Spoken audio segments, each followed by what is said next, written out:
दिसंबर 2000 राज्य कन्या टोटली।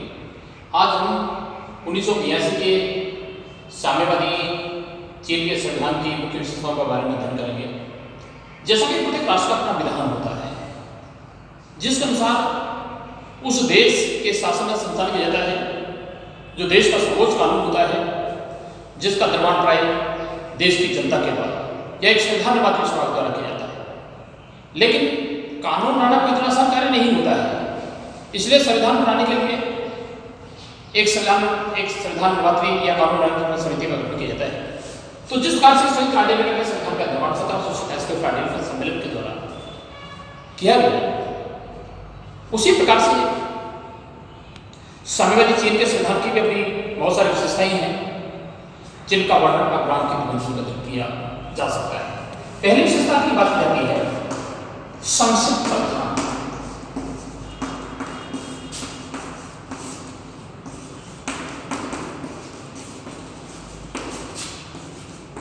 वर्तमान समय में संयुक्त राज्य अमेरिका का संविधान विश्व का सर्वाधिक संक्षिप्त संविधान माना जाता है, क्योंकि अमेरिकी संविधान में मात्र केवल 7 अनुच्छेद हैं, जिसमें केवल 4000 शब्द पाए जाते हैं, जो 10 से 12 प्रश्नों में मुद्रित है, जिसको लगभग किसी भी व्यक्ति के द्वारा 1 घंटे में पढ़ा जा सकता है।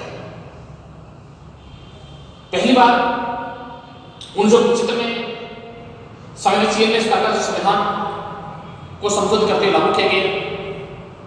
फिर इस प्रकार के संविधान को 1978 में संशोधित किया गया।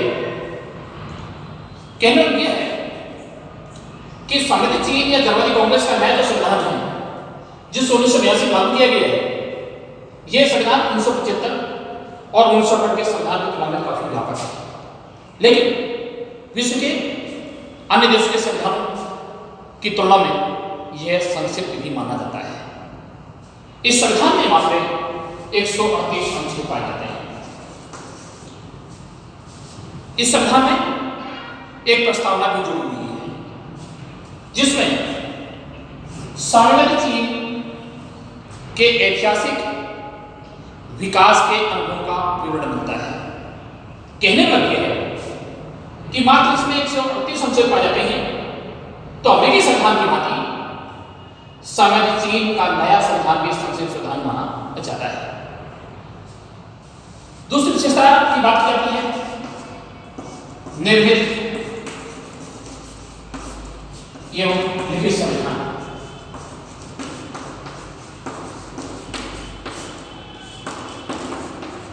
वर्तमान समय में केवल ब्रिटेन का ही एक ऐसा संविधान है जो हमें लिखित रूप में उपलब्ध नहीं होता है। उसका सबसे बड़ा कारण यह है कि विश्व के अधिकांश राष्ट्र के संविधान का निर्माण एक गंभीर सोच और विचार के आधार पर ढंग से कार्य करते हुए किया गया है। लेकिन ब्रिटेन के संविधान का तो विकास और उसका निर्माण नहीं हुआ है। ब्रिटेन का संपूर्ण जो संविधान है परंपरा पर आधारित है, परिपाटी पर आधारित है, जिसे अभिसमय कहा जाता है। अमेरिकी संविधान की भांति 1982 का संविधान एक निर्मित संविधान है और एक लिखित संविधान है। इस नए संविधान का निर्माण जनवादी कांग्रेस और उसकी स्थायी समिति के द्वारा किया गया है। इस संविधान में 138 अनुच्छेद पाए जाते हैं, जिसको 4 अध्यायों में विभक्त किया गया है, विभाजित किया गया है। कहने वाला यह है कि जर्मनी चीन का जो संविधान है वह 4 भागों में विभाजित है। पहले अध्याय में प्रशासकीय सामान्य सिद्धांतों के बारे में विवरण मिलता है, उल्लेख किया गया है। द्वितीय अध्याय में फंडामेंटल राइट्स एंड ड्यूटीज, मौलिक अधिकार और मूल कर्तव्यों का उल्लेख किया गया है। कहने वाला यह है कि ऐसे अधिकार जिनके अभाव में व्यक्ति के व्यक्तित्व का सर्वांगीण विकास नहीं हो सकता है, उनका चहुमुखी विकास नहीं हो सकता है, अतः मानव को मानव होने के नाते मिलने चाहिए। जो मानव की जो डिग्निटी होती है, जो गरिमा होती है, उसके लिए बहुत अति आवश्यक बन जाते हैं।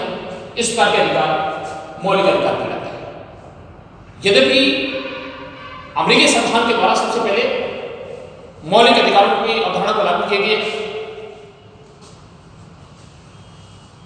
इस संविधान के बाद देश के नागरिक बहुत सारे अधिकार दिए गए हैं।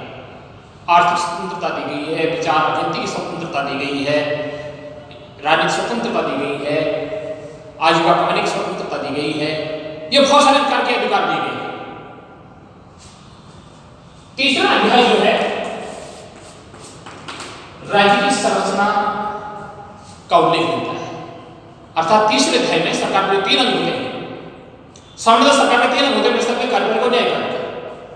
इस संविधान के बाद शासन के 3 अंगों की पारस्परिक संबंधों के आधार पर इनके कार्य के बारे में उल्लेख मिलता है, वर्णन मिलता है। और चौथे अध्याय में राष्ट्रीय ध्वज, राष्ट्रगीत और राजधानी जो कैपिटल होती है, राजधानी का उल्लेख किया जाता है। इस प्रकार से इस नए संविधान को संपूर्ण 4 भागों में विभक्त किया गया है। पहले अध्याय में प्रशासन के सामान्य सिद्धांतों का वर्णन मिलता है, किया गया है, और द्वितीय अध्याय में मौलिक अधिकार और मौलिक तत्वों के बारे में उल्लेख किया गया है। और तीसरे अध्याय में राज्य की संरचना होती है, सरकार जो 3 अंग होते हैं, कार्यपालिका और न्यायपालिका, इनके बारे में उल्लेख मिलता है, विवरण मिलता है। और चौथे अध्याय में राष्ट्रीय ध्वज और राष्ट्रीय जो गीत होता है और जो राजधानी होती है, उनके बारे में इसका वर्णन किया जाता है। अगली विशेषता की बात करते हैं।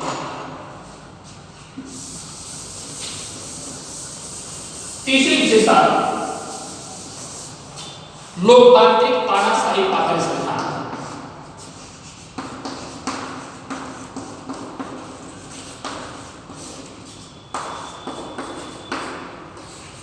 लोकतांत्रिक तानाशाही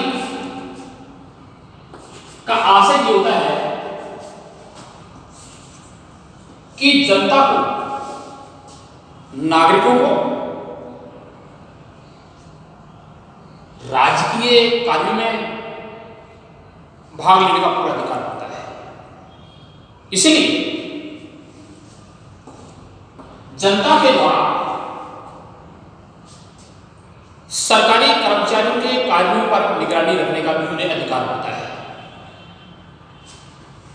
लोकतांत्रिक तानाशाही को स्थापित करने के लिए विभिन्न स्तरों पर विधानों का गठन किया गया है, जिसमें अधिकांश जो सदस्य होते हैं जनसाधारण वर्ग से रिलेटेड होते हैं, मजदूर वर्ग से रिलेटेड होते हैं, किसान वर्ग से रिलेटेड होते हैं। ये सभी इन विधानों के माध्यम से कार्य करते हुए प्रशासन के कार्यों के बारे में पार्टिसिपेट करने का काम करते हैं, भाग लेते हैं। और सरकारी जो कर्मचारी होते हैं, उनके कार्यों पर निगरानी रखने का भी काम किया जाता है। कहने में यह है कि जो बहुसंख्यक जो वर्ग होते हैं, उनके द्वारा अलग संख्यक वर्गों पर आधिपत्य रखा जाता है, नियंत्रण स्थापित रखा जाता है। कहने में यह है कि सरकार का प्रत्येक जो कर्मचारी होता है, वह सदैव उच्च अधिकारी के निर्देशन में रहता है, उसके नेतृत्व में रहता है। उसको केवल उसी सीमा तक कार्य करने की स्वतंत्रता होती है, उच्च अधिकारी के द्वारा जहां तक उसी कार्य की स्वतंत्रता दी जाती है।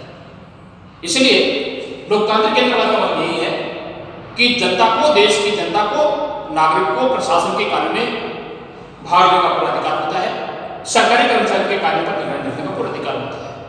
इस प्रकार की व्यवस्था होती है जिसे लोकतांत्रिक तानाशाही कहा जाता है। साम्यवादी चीन के संविधान के दौरान लोकतांत्रिक तानाशाही की व्यवस्था को बनाया गया है। चौथी विशेषता की बात करते हैं, पारिभाषिक दृष्टि से कठोर संविधान, लेकिन व्यवहार में लचीला संविधान। कहने का मतलब है कि संविधान में संशोधन करने की पद्धति के आधार पर 2 प्रकार के संविधान होते हैं। कुछ ऐसे संविधान होते हैं जिनमें सामान्य कानून निर्माण की प्रक्रिया और संविधान में संशोधन की प्रक्रिया में कोई अंतर नहीं हुआ जाता है। अर्थात देश की जो पार्लियामेंट होती है, देश की जो संसद होती है, जो व्यवस्थापिका होती है, उसके द्वारा जिस विधि से कानून बनाए जाते हैं, उसी विधि के आधार पर संविधान में भी संशोधन कर दिए जाते हैं। ऐसे संविधान को लचीला संविधान कहा जाता है। जिस प्रकार से ब्रिटेन में सामान्य कानून निर्माण की प्रक्रिया और संविधान में संशोधन प्रक्रिया को अंतर नहीं किया जाता है, इसलिए ब्रिटेन का संविधान लचीला संविधान कहलाता है। लेकिन जिन संविधान में संशोधन करने के लिए सामान्य कानून निर्माण से भिन्न प्रकार को अपनाया अपनाना पड़ता है। दूसरी प्रक्रिया को अपनाए बिना संविधान में संशोधन नहीं किया जा सकता है। ऐसे संविधान को कठोर संविधान कहा जाता है। वैसे तो अगर परिभाषा की दृष्टि से देखा जाए और संविधान की दृष्टि से देखा जाए तो सामाजिक चीन का जो संविधान है वो कठोर संविधान कहलाता है। कठोर संविधान प्रतीत होता है, लेकिन संविधान में संशोधन करके इस प्रकार के प्रोसेस को अपनाया जाता है। संविधान में संशोधन से संबंधित प्रस्ताव जनवादी कांग्रेस के द्वारा, जो देश की व्यवस्थापिक होती है, देश की जो संसद होती है, उसे जनवादी कांग्रेस कहा जाता है। जनवादी कांग्रेस की स्थायी समिति के द्वारा उसकी स्टैंडिंग कमेटी होती है, क्या जनवादी कांग्रेस की 1/5 सदस्य के बहुमत के द्वारा संशोधन से संबंधित प्रस्ताव को प्रस्तुत किया जा सकता है। तत्पश्चात जनवादी कांग्रेस के कुल सदस्य के 2/3 बहुमत के आधार पर यदि उस संशोधन के प्रस्ताव को पारित कर दिया जाता है, संविधान में संशोधन कर दिए जाते हैं। इसलिए क्योंकि जो स्थायी समिति होती है उसके सदस्य की नियुक्ति जनवादी कांग्रेस कर दी जाती है और जनवादी कांग्रेस का अपना बहुमत होता है, मेजॉरिटी होती है, इसलिए उसे 2/3 बहुमत मिलना कोई इतना डिफिकल्ट काम नहीं, कठिन काम नहीं होता है। ये बहुत आसान कार्य होता है, सरल कार्य होता है। इसलिए कहा जा सकता है कि 1982 का ये संविधान पारिभाषिक दृष्टि से संविधान कठोर संविधान प्रतीत होता है, लेकिन वास्तव में व्यवहार में वह कठोर नहीं बल्कि एक लचीला संविधान की स्थिति होता है। तो कहने वाला यह है कि वह संसदीय संविधान कहलाता है। संसदीय संविधान जो होता है उसमें केवल 130 में लोकतांत्रिक तानाशाही को अपनाया गया है, वह एक लचीला संविधान होता है। बाकी की बारे में अपन आगे करेंगे। धन्यवाद।